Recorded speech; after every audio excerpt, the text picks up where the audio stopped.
Some Aboriginal teachings say that sadness flies on the wings of the morning sun, and out of the heart of darkness comes the light. Raven, its messenger.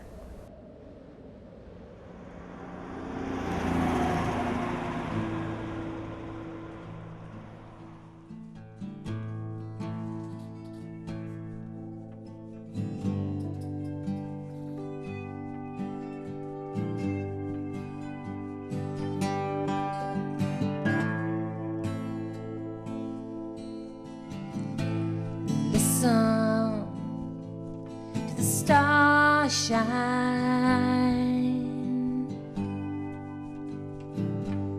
friend of mine. And can you see the wind blow in the valley below? Down here in the valley, I'm standing on my own, waiting for the call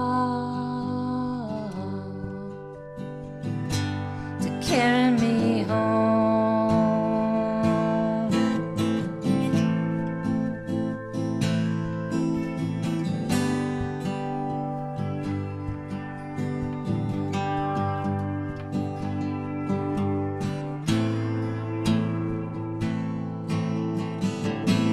I've opened up my heart,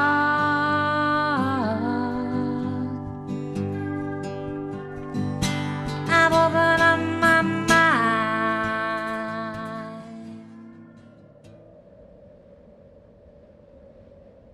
I first met Joe through my wife, who works at the high school. That was about a year ago, or a couple years back. I got to know Joe pretty good. I'm pretty sure he's from Ojibwe country, northern Ontario. And him and I worked together in his canoe, and we spent quite a bit of time at it. Joe's a good kid. He's a good kid. He's an honest kid. He doesn't steal, and he's sincere. He'll tell you how he feels and things about this, which is quite good. He's not like he's out there trying to be a phony and trying to tell you things that aren't actually happening. He's really honest, and he'll tell you. If he tells you something, it's pretty close to being accurate. I can't say, oh, my dad was a crackhead, so I'm going to be a crackhead just because he was an addict.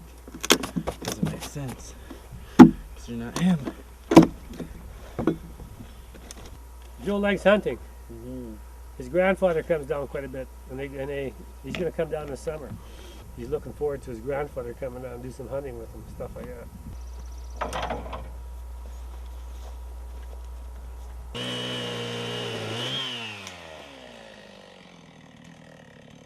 Yeah, lots of people in my life are helping me. I don't know.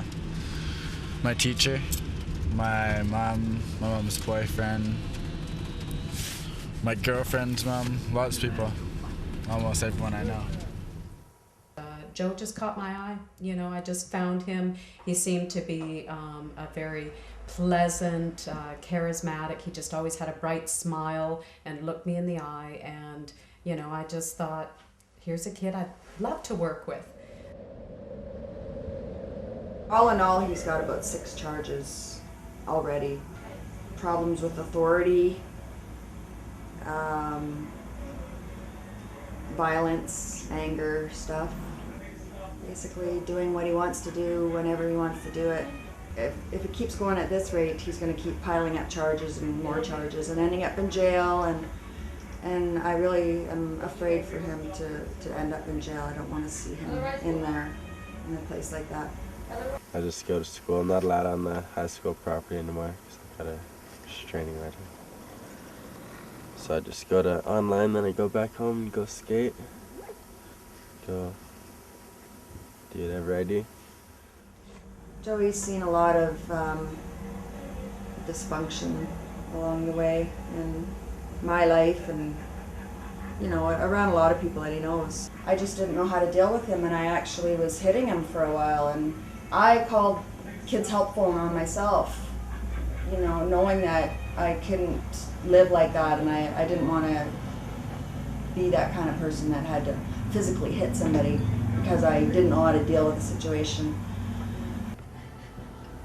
I guess what I want to say to Joe is I love you with all my heart.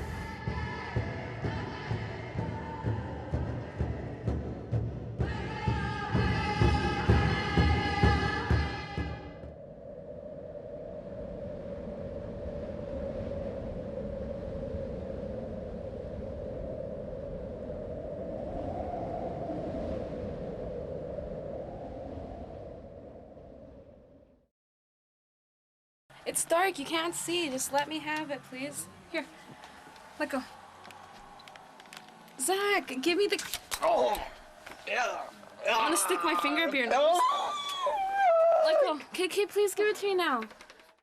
My name is Gabrielle Nelson. I'm Cree. I was born in Saskatchewan and I moved to Castlegar when I was really young. Some people think that Native people get everything for free. It's not true. You gotta have like a status card first before you can get it, and that's not easy. You have to have a signature by both parents showing that their status and that they have their status too. And if you only live with one parent, then it's really hard. I've been trying to get it for like a few years now, but my dad, I haven't had any contact with him for the longest time. I don't think he wants to have anything to do with us, honestly, because I haven't heard from him for so long. I applied at A&W about 5 months ago, and I've been working there ever since. I'm a cook in the back, kitchen staff. I'm making $8.25 an hour, and then I think like after 500 hours you get a 25-cent raise. It's not something I do for the rest of my life, but I don't know, it's money, so I just deal with it. I know that me and my brothers have been called names walking like downtown here in Castlegar, Columbia Avenue.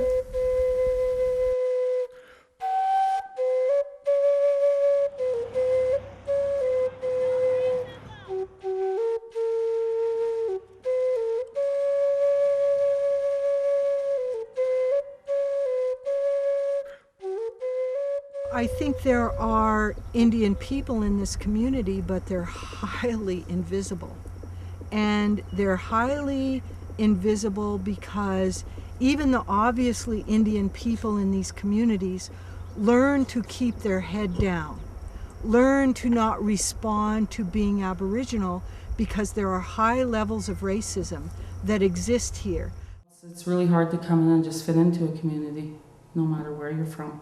But if you're Indian, it's even harder. To encourage somebody to move here, no. That's Aboriginal, I wouldn't encourage them to. Because you'd feel isolated, you'd feel apart, lonely. About a week, I'd say about a week and a half ago, 4th Street video, I guess got robbed, and right away the cops, the first place they came was to our house to see where we were or if any of us had been downtown in that time range. I don't feel like I belong in Castlegar. I feel that people here look at me differently because of who I am. I want to go somewhere where there's more Native people because I feel like I fit in more around them.